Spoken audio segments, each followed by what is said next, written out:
Muy buenas tardes, compañeros, es un gusto saludarlos. Seguimos con los temas del programa. En esta ocasión vamos a analizar el Big Data y su aplicación a la política, es decir, el análisis del Big Data y cómo es aplicable en la política. Bien, las redes sociales o las empresas de redes sociales, ustedes podrán verificar que son monstruos a nivel corporativo y que están en los rankings de las empresas con mayor valor en el mercado. De ahí que gente como Mark Zuckerberg, por ejemplo, o los dueños de Twitter o de Instagram, bueno, Instagram ahora creo que es ya de Facebook, siempre están en los rankings de las personas ultramillonarias en el mundo, etcétera. Y bueno, ¿de dónde sacarán toda esta plata? ¿De dónde sacarán su valor monetario? Esa es una de las grandes interrogantes que surgieron para muchos a principios de los años 2010. Y bien, poco a poco, bueno, eso los registros comerciales, el Estado estadounidense lo tenía claro, pero nosotros no nos explicábamos tan rápido a qué se debía, ¿verdad? Claro, el punto en común es la publicidad, lo que publicitas a partir del comercio, claro, esos pagan cierta cantidad de plata por anunciarse dentro de la red social y esa era como un ingreso que para todos era conocido. Pero había otro elemento importante que tiene que ver con la venta de paquetes de datos. Ustedes se fijan que cuando uno inicia en unas redes sociales, generalmente se suscribe otorgando cierta privacidad, es decir, otorgando ciertos derechos a la red social para que pueda utilizar algunas de tus datos, algunas de tus preferencias incluso, o pueden hacerse análisis de tus preferencias a partir de los likes, de los no likes, de tus comentarios, etcétera. La huella digital que dejan los likes son posteriormente eh, agrupadas en segmentos, así como tus comentarios, las palabras que utilizas en los comentarios, a qué tipo de conclusiones podemos sacar a partir de tus comentarios en tus redes sociales. Eso es como una huella digital que vas dejando en tu historial en la red social. Bien, esta huella digital es hecha segmentos y estos segmentos generalmente se utilizan en la vía del consumo, en la vía del comercio, es decir, bueno, tantas personas siempre le dan like a tal tipo de producto, a tal marca de carteras, a tal marca de botas, de cinchos, en fin, a infinidad de productos que se anuncian en la red social.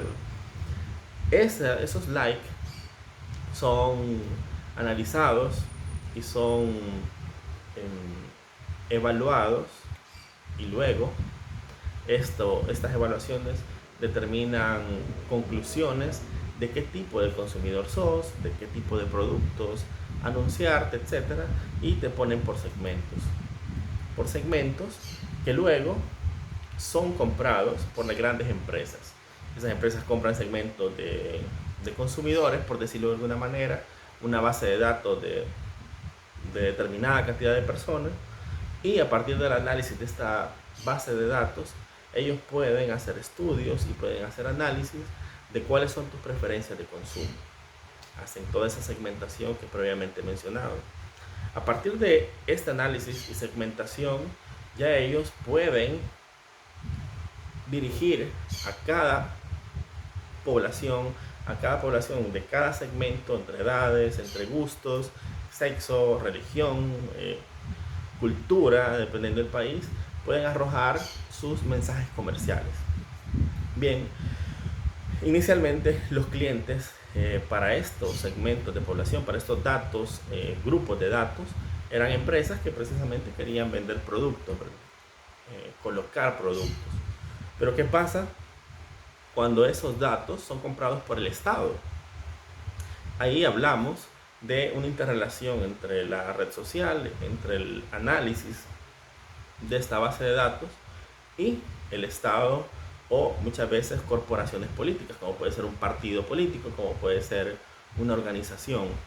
Entonces, estas compras de parte de organismos o de instituciones que tienen carácter público o una aspiración pública, ya implican otro tipo de elementos que pueden colisionar incluso con derechos humanos.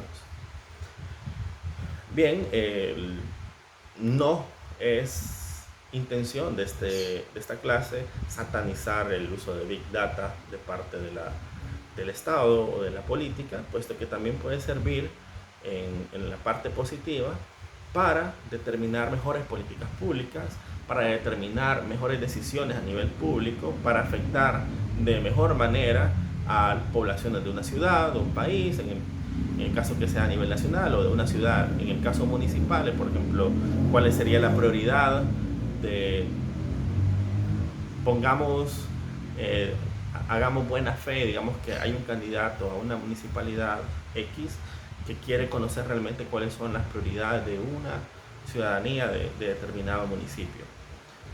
Compra los datos, los analiza y determina que el primer punto, el ordenamiento; segundo punto, la seguridad; tercer punto, una mayor inversión en la ciudad, etc.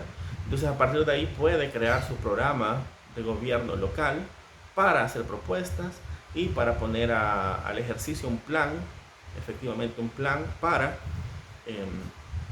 mejorar la ciudad. Y en su momento electoral sí, probablemente le sirva, debido a que dará un mensaje bastante similar a los gustos que la población arrojó en el análisis, conforme a sus likes, conforme a su huella digital en sus comentarios, etc. Eso sería sin sospechar, ¿verdad?, del uso de estos datos. Pero hay algunos ejemplos que pueden verse como una sofisticación, como sofisticar la manipulación de la ciudadanía. Tenemos dos ejemplos claros, que son el caso de las elecciones 2016 que gana el señor Donald Trump, así como la votación del sí o no para el Brexit. Bueno, por cierto, película que espero ya hayan visto porque fue parte de la tarea de este tema. Y bueno, en estas dos elecciones, por así decirlo, básicamente un referéndum y una elección, hay una empresa por ahí que ustedes escucharán mencionar, que se llama Cambridge Analytica. Ellos hacían compraban los datos y hacían casi que un algoritmo que arrojaba ciertos perfiles psicológicos. A partir de esos perfiles psicológicos, ya las organizaciones políticas mandaban un mensaje específico a estos segmentos de población que habían sido previamente analizados. Entonces, básicamente, afirmaban la intención en este caso de la ciudadanía, del futuro votante. Básicamente, le decían qué es lo que quería escuchar, aun y cuando eso que quería escuchar no necesariamente fuera una convicción del presidenciable o una convicción de la persona que intentaba ganar la elección. O a veces se acomodaban, se acomodaban los mensajes. Por ejemplo, en el caso del Brexit, bueno, la persona no quiere salir de la Unión Europea, digamos un segmento de la población, pero está disconforme con tal elemento de la Unión Europea. Entonces lanzaba un mensaje un poco más ambiguo que atacara aquel elemento más criticado por ese segmento específico. Entonces, aquellos que no estuvieran con la total convicción de querer quedarse en la Unión Europea, por ese mensaje tan machacante y específico sobre lo que no le gustaba de la Unión Europea, podía llegar a tener un cambio en su opción por votar por el sí o el no en el Brexit. Y bueno, el peligro en cuanto al análisis Big Data y política implica precisamente eso, que siendo los derechos políticos, el ejercicio del poder político, una función pública encargada de buscar la mejora de la ciudadanía, cuando se analiza o cuando se utiliza de forma maliciosa el Big Data o su análisis, puede convertirse simple y sencillamente en una estrategia vacía de ganar elecciones. Puede hacer que quien utilice esa estrategia no tenga ningún tipo de convicción o coherencia con el mensaje que está otorgando. Sin embargo, tiene los datos y las conclusiones técnicas de que ese mensaje efectivamente va a convencer a un segmento de la población que le va a dar la victoria. En ese sentido es necesario que la ciudadanía resguarde su derecho a elegir, el derecho al sufragio, el derecho a participar en elecciones, y tenga muy en cuenta esto, porque tiene que verificar muy bien el perfil de quien le emite el mensaje, porque si no, está cayendo en un engaño mucho más profundo, mucho más refinado, es decir, tal como decía,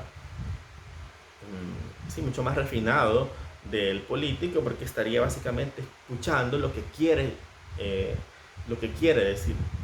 Estaría recibiendo el mensaje que quiere escuchar, aunque ese mensaje no se corresponda con el actor político, porque simplemente utilizó el dato, su análisis, y lo lanzó para el segmento de población que estaba dispuesto a recibirlo, dispuesto a, a, a adoptarlo y hacerlo efectivo a partir del voto.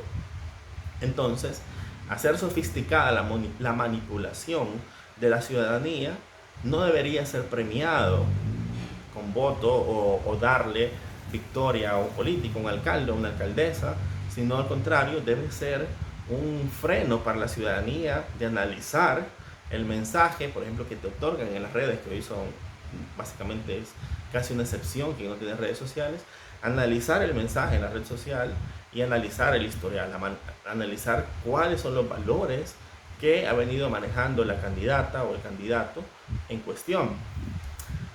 Asimismo, podemos ver incluso en el ejercicio de los gobiernos municipales o los gobiernos a nivel nacional un cambio, una modificación en, en, en la lógica de gobernar, puesto que probablemente en algún momento, cuando inició el mandato, una alcaldesa, por ejemplo, cuando inició el mandato, probablemente lo hizo con una convicción, etcétera.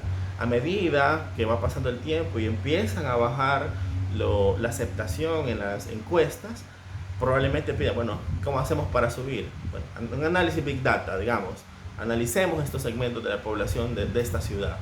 Entonces empiezan a analizar y empiezan a ver en qué están disconformes, en qué es lo que no les gusta, etc. Podría ser algo positivo en el sentido de, de mejorar aquellos aspectos que la ciudadanía realmente requiere. Pero ojo, que también el análisis Big Data no solamente es para una cuestión de opiniones políticas en cuanto a los problemas que conserva una ciudad o un estado o un país, sino que también este análisis puede venir, tal como sucede en Cambridge Analytica, de los perfiles psicológicos. Y probablemente puede decir, bueno, yo no tengo la plata, probablemente la municipalidad, esta alcaldesa, no tenga la plata en este momento para arreglar las calles o para mejorar el servicio de alcantarillado de esta ciudad. Pero, ojo, puede hacer que el análisis de Big Data le dio como conclusión que la población es bastante liberal. Bueno, liberal en un sentido político, por así decirlo de una manera. Entonces, por ejemplo, o es bastante conservadora. Entonces dice, bueno, a partir de ahora la ordenanza es que vamos a crear una ordenanza contra la vagancia, porque hay mucha gente conservadora que no está de acuerdo con el cambio de paradigma, de valores de la juventud, y hay una opinión bastante general de que una de las afectaciones de este tiempo, por decir algo, es que mucha juventud está perdida en el alcohol, en las drogas, etc. Entonces vamos a poner una ordenanza estricta para que a partir de las 10:30 de la noche ya nadie pueda andar en la calle. Claro, esa no fue una solución política a los problemas reales de la ciudad, sino fue una manipulación psicológica o ideológica de un sector importante de la población, sí, pero que lo hace simple y sencillamente con tal de obtener un rédito político y obviamente de manipular a un segmento de la población. Así que, bueno, esto sería alguna de las explicaciones. Vamos a seguir en las clases, en los podcasts, ahondando en esto, con sus respectivos ejercicios. Está el visionado del Brexit, en la película. En fin, vamos a seguir verificando este tema. Y ojo, mucho ojo con el mensaje que recibimos de parte de los políticos. No vaya a ser que nos estén manipulando de una forma sofisticada. Gracias.